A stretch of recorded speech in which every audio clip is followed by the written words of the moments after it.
Apologies, a bit of a mix-up there in the beginning, but thank you for joining us. Let's cross over to Mbeere North, where preparations for tomorrow's by-elections have concluded.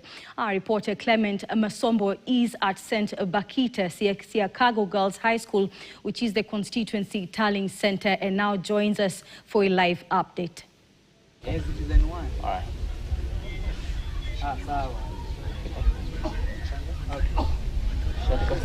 Siakago.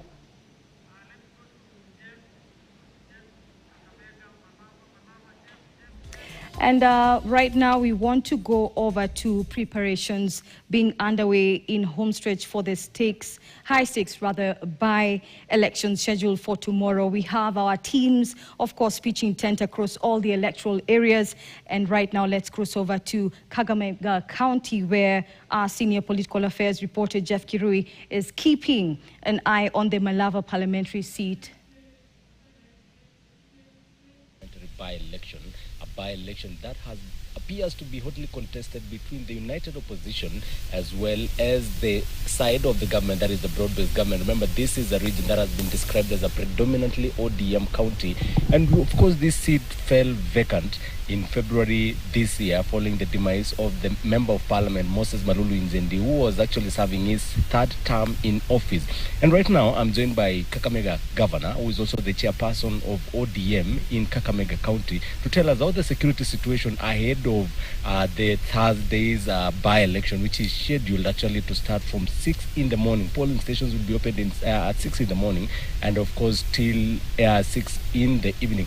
And what actually we have seen so far from the constituency tallying center, already materials are being distributed to the 198 polling stations across Malava constituency, and we are expecting that the exercise will go on smoothly. But just to get the security situation in the county, we will be speaking to the governor, Fernandez Barasa, who is also going to tell us how the security situation has been so far since the campaign period started, and of course up until when the campaigns closed yesterday.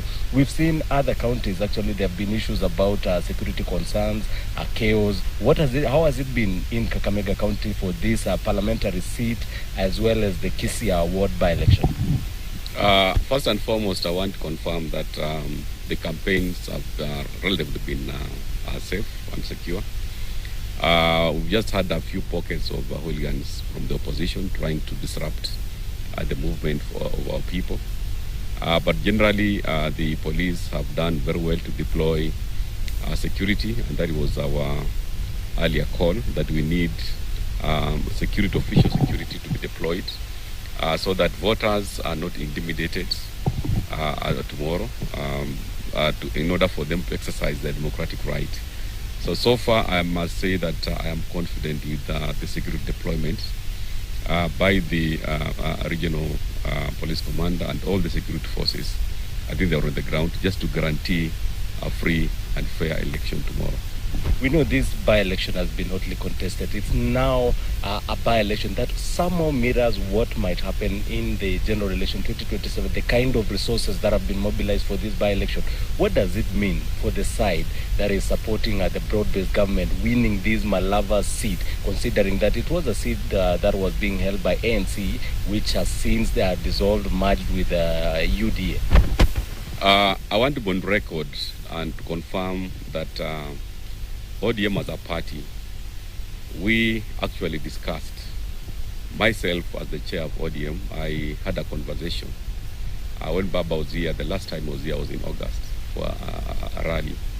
And we agreed that in Malava by-election, we are not going to field a candidate as ODM. So we ceded ground because there are other constituencies within the Western region where UDA ceded ground, for example, in Ugenya, Gaspul, etc.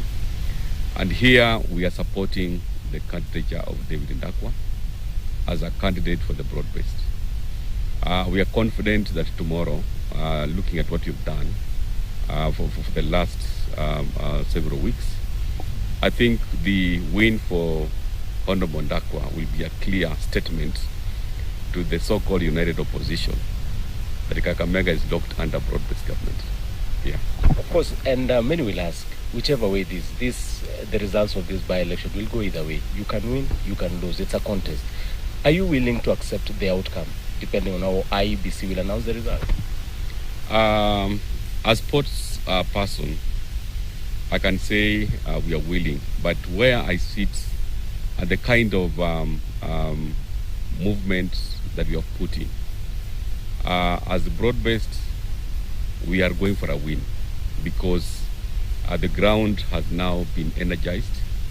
People have realized that we need to have a candidate who is sober, a candidate who is going to ensure that the projects that we initiated by Honorable the late Malulu Njendi are completed. And the best candidate for that matter is actually David Ndakwa. So where I sit as the chair of ODM and one of the members of Broad-Based in Kakamega, we are going for a win, and we are confident that we are taking it very early in the morning tomorrow. Thank you very much, Governor, for granting us this opportunity. Yes, there you have it, Leah. These are sentiments from the ODM chairperson in Kakamega County, who is also the governor of this county, Malava. Of course, today we'll be making spot checks to see the exercise, how the exercise will be faring on in anticipation of the big day tomorrow. Remember, as earlier on indicated, we're expecting that polling stations will be opened as early as 6 in the morning.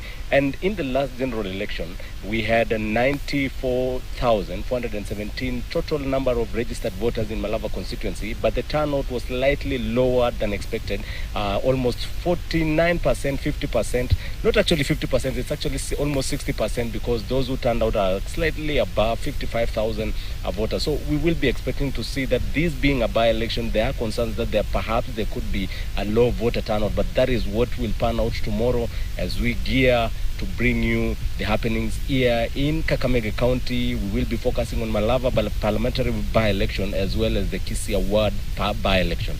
Back to you, Leah. Well, thank you so much, Jeff.